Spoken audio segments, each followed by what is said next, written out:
Would you like it as a lender? What would the red flags be? What would you need to know more of? They want to start their own bookkeeping notary service. I think this is one that seems like start even smaller. $40,000 for you're providing bookkeeping services. Like it looks like you need a computer effectively, right? And so do you really need working capital necessarily? Do you really need leasehold improvements? That implies that there's an office. You probably just work from home to start with. That'd be my take is get your first customers without taking a loan at all. Go find a customer, start doing the services. And then as you go from there, you could say, okay, hey, I've got 10 customers. It'd be really nice to have an office to meet with them at. Okay, let's build out an office, get some furniture.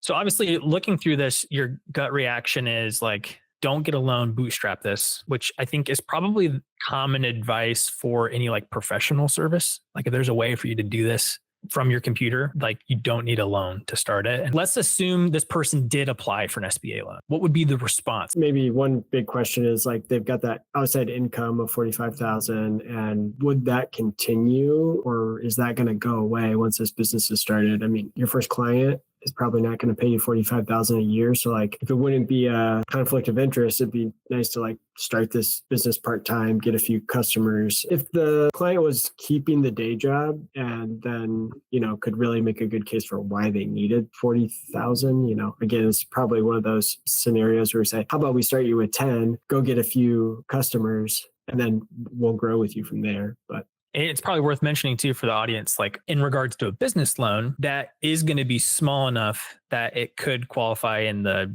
SBA microloan program. So like if you go to your bank and you say, hey, I want a $40,000 business loan, an SBA loan, they may not want to mess around with a $40,000 loan for an SBA. So in order for like it to be worth it, I think for your typical SBA lender, like they're needing the dollar amount to be a little bit higher for, to make money for the bank to keep the lights on, service the loan.